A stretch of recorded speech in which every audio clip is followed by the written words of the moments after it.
Join me for a sloppy winter wonderland walk today in the forest looking for winter fruiting edible mushrooms.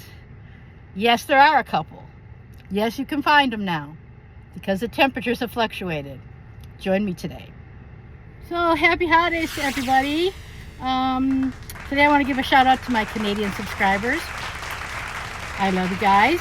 Now, insofar as this channel, the range of the mushrooms you're going to find, it's Wisconsin, Minnesota, up into Canada a little bit, down into Iowa, Illinois, over to Indiana and Ohio, and up to Michigan. Up to Michigan and the UP even are places that I travel to frequently on an annual basis. So those are the mushrooms I'm familiar with. There are many species that are regional and that are not found here, that are found other places. An example are morels that have a dense interior to them. We don't have those here. We have only the hollow species. So when I speak about morels, that's what I'm speaking about. Other species out west, out east, they're different. So you want to study multiple sources on that, and photos, go on forays with experts, read books, and don't just use one source when you ID mushrooms. A lot of these mushrooms now are changing they're getting their names changed because of DNA sequencing. So they might have a different name than what I say if you're looking at an old video, right? So I try and keep up on it, but it changes daily. It's not easy. A lot of people think you can't find mushrooms in the winter. You can. You have to watch the weather. There are a couple species that love to fruit during fluctuations of cold winter weather. We're going to look for them today. I hope we find some.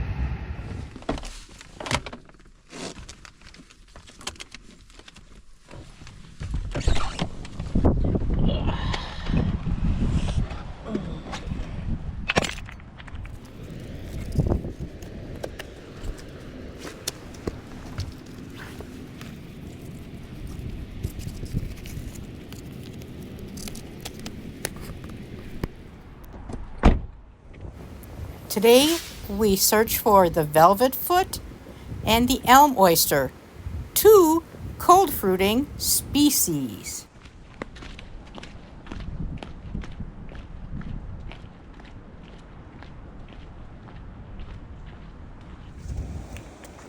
So here's a dead elm tree that's broken off, and that's the kind of tree I want. There's all kinds of briars here. I'm trying to find a way in where I can go in there. You know, identifying a dead elm is something you really want to know how to do. It has this bark that's not too deep, not too fissured, and then typically it's got this kind of rust color underneath. You know, like this. And usually there's some long roots coming out. This one is decayed.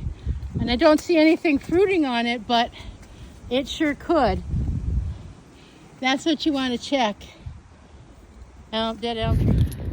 Yeah, so you definitely want spikes in this weather, or you'll end up on your rump. Let me tell you what.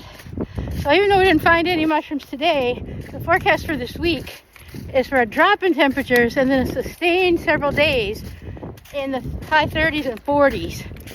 That's when I expect the best chance to find some winter edibles.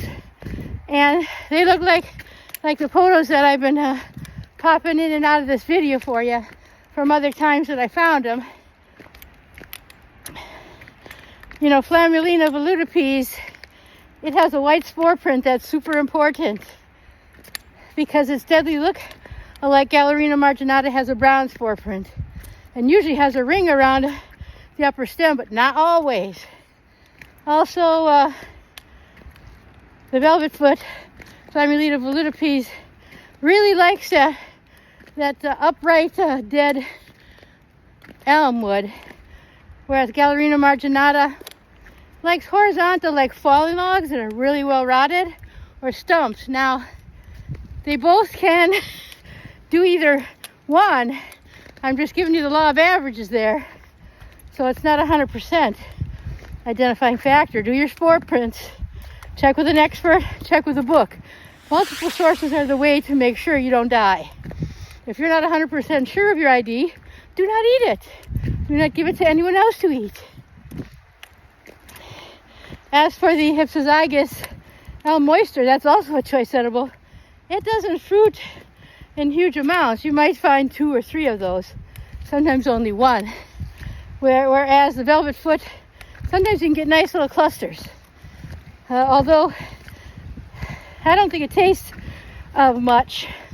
It is the wild version of the enoki mushroom, and so it might be good in some of those dishes, like cooked up first and then put in ramen or a veggie stir fry. Whereas hypsozygous is very meaty, very mild and very meaty. So either one is a choice edible. For this time of year, finding any edible mushroom is pretty cool, and you really can find them once the weather gets this kind of weird, warm, slushy, wet kind of vibe. Happy hunting. I think it's only something like 130 days till Morel season.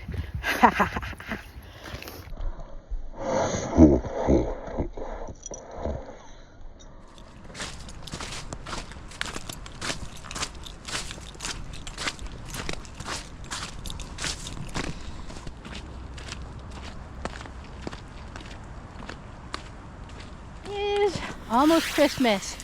I think it's December 20th, and I'm going to show you a couple mushrooms that fruit in the winter that are edible, and one that's deadly. So join me today. There's a hawk joining me. Can you hear him? Woo! I've got my spikes on today, and it is 44 degrees Fahrenheit. That is what you want to kind of get the fruiting going for a winter mushroom. A little bit of a heat increase above freezing, and it's misty warm weather too. Maybe some rain, also good.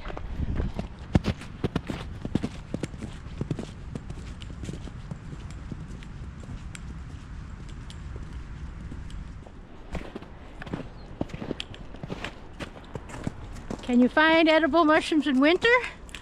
Yes, you can. You have to wait till the temperature fluctuates in the right way. We're getting more and more warm-ups in the middle of winter as surprises, and that wakes up mycelium, and mycelium will fruit. So here we are in a little wooded park, and I'm looking for my favorite tree, the American dead elm, as it tends to be favored by the 2 edible species of mushrooms that like to fruit in winter. So today, the edible mushrooms of winter that we're going to search for are the velvet foot, also known as velvet shank, and that's scientific name Flammulina velutipes, and also something called an elm oyster, even though it's not a member of the Pleurotus genus, so that's a misnomer. Hypsozygous genus is what it's from, and both of these will fruit really weird times. Late fall, early spring for sure, and I have found them as late in the season as January. So yeah, if you get the right warm-up, you are going to see fruiting. And so what's neat about that is these are the same habitats that you will find your morels in spring. So getting out in the winter, if there's a warm-up, will not only increase your chances of getting an edible mushroom, it'll help you remember where the elm trees are and refresh your memory for spring. So get out there and hike in winter for more reasons than one. Just a little really, maybe a stereum, maybe an old Trametes versicolor, maybe some type of violet tooth polypore. Look at all this here. Whoa. Not edible. Old. So when it's warm enough to make the snow slushy and icy mix like this, it's melting. That will unfreeze the mycelium. The disruption in temperature may spur it to fruit. So that's the kind of weather you're looking for in winter. Not when it's 20 below. You know, you want it up in the 40s minimum. And that disruption in temperature will get the mycelium thinking about making some fruiting bodies for you to harvest.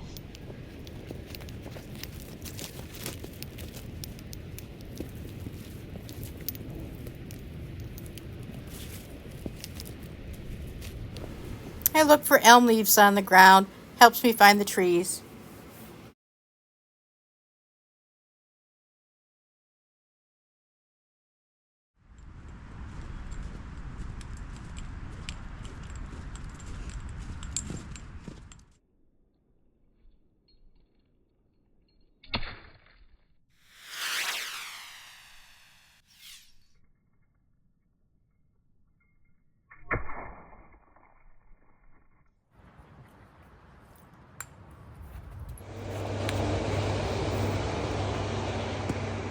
A lot of people mistake this for an elm. It's not. That's definitely an ash tree. As opposed to this one here, that's an elm.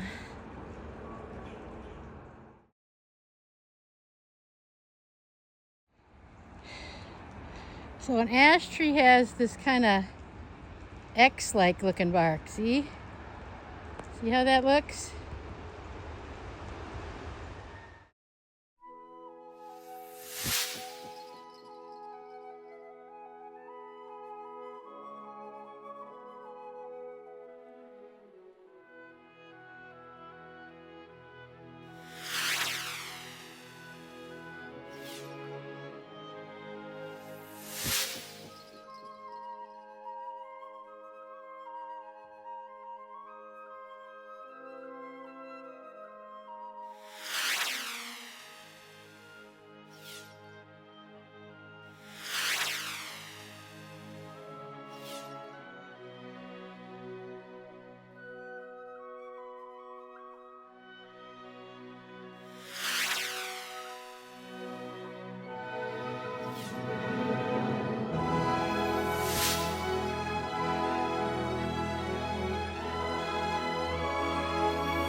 Could this be a deadly Galerina marginata? A horizontal wood with a hydrophanous cap?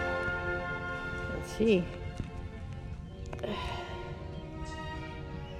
Yeah, I think it might kill you if you eat this. Ammonite toxin. Yeah. Also named funeral bells. Yep, there it is. Stay there, buddy.